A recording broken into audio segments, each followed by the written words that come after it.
Uh, but yeah, I mean, in terms of what is a clear no, which is a a cliff drop from there on, I'd say first is perceived lack of integrity, right?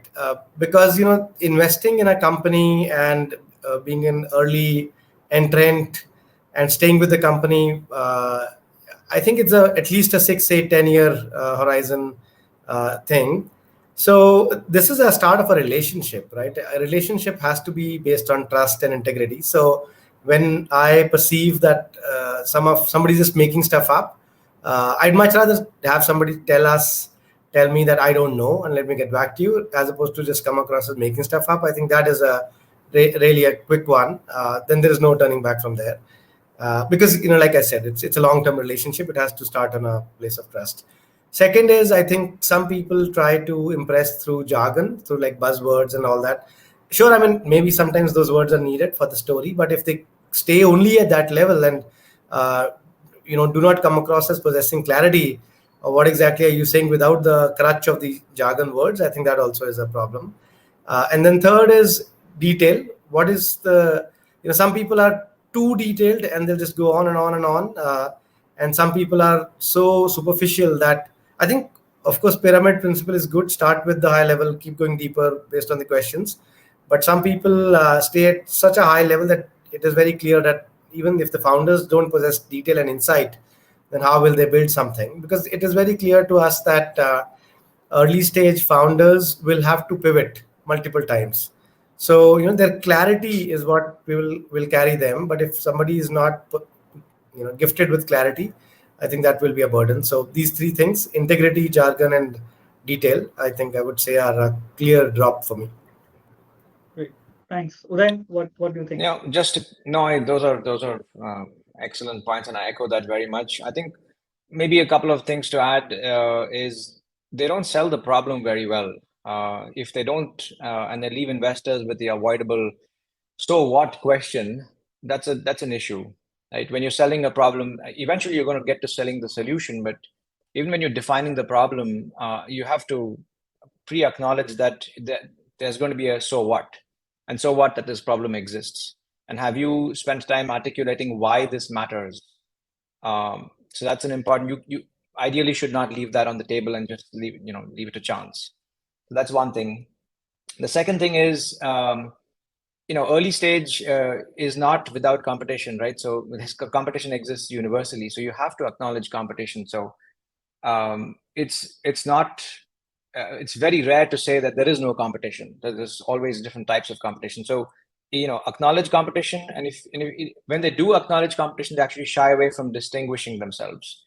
What really distinguishes you and your team? So spend some time thinking about that lens, that there is a vast array of competitive forces and there's only this much value that can be captured on a market. So reflect on that and think about where everybody is in this value capture and where you are trying to penetrate and come in.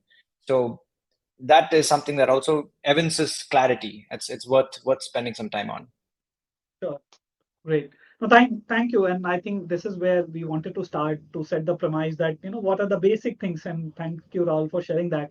Now, before I ask, questions which are related to pitch, let's address this question, which is more internal.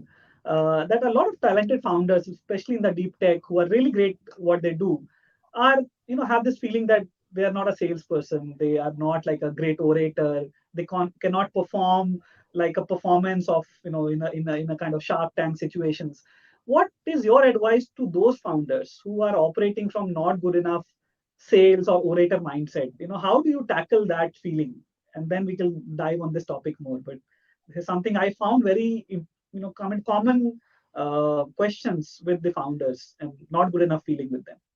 Uday, you want to start on this one? I don't personally feel a good oratory is so important. Like it's okay if you're not a public speaker, but you do need to be able to tell a story well, regardless. As a founder, you need to convince a lot of people. First, you need to convince yourself. So you need to be articulate enough about that. Then you need to get your co-founders really believe and catch fire literally with what you're building. And then you need to get investors to really understand what you are saying, which very few people are. So even if you're a deep tech person and you're a bit of a geek, that doesn't absolve you from this responsibility of being able to story tell really well. And it's okay, sometimes, we're quite, we try to be broad. We're not specific on English, for example. If you can do it in Hindi or some other language, great. But you need to have that ability, right? And you can sense it, you can feel it when somebody is carrying that.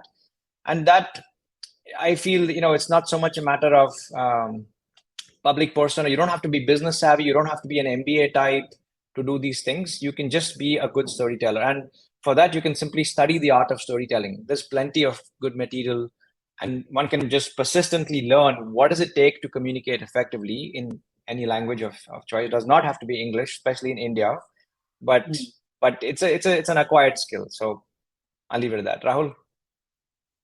Sure. Thanks, Rahul. Yeah, I think those are great points. I'd say that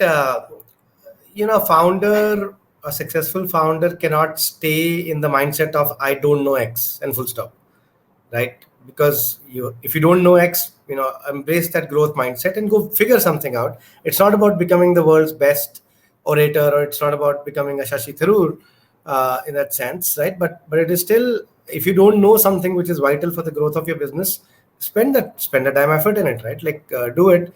But at the same time, oration is not equal to English language. It is not equal to eloquence. We've invested in companies. I have invested in companies where most of the pitch was Hindi or English, and that's absolutely right. We are in India. It's perfectly good, because like Uday said, I want to plus one that point that convincing yourself, your family, your support system, your co-founders, your investors, employees, partners, suppliers, banks, credit, etc., will require your ability to communicate 100%, right? So you cannot shy away from it, but do not make it such a barrier for yourself that you feel paralyzed by it. I think very important is to be able to reflect your depth mindset, right? Somebody who's building a venture has to come across as a deep person, and that is not only by language, it's also body language, right? It's also confidence, it's also your ability to come across as having thought about a number of things. And some of my favorite investors, favorite founders have been people who seem to have an answer for every question I can think of, because they've just spent an agonizing amount of time thinking, and it's not always a crisp answer, but just those things are important. Reflecting your grit is very important, but at the same time, I will say, because it's so important, so practice, right? I mean, you're going to go meet what's the new name, Peak 15 Ventures, right? I mean, you practice the damn pitch that you have. With smaller entities or with individuals like me, I mean, you can come in and just communicate a bit of warmth, and we'll spend time. You can talk, but this is not an optional activity. I think it is worth investing in building some skill set. Great.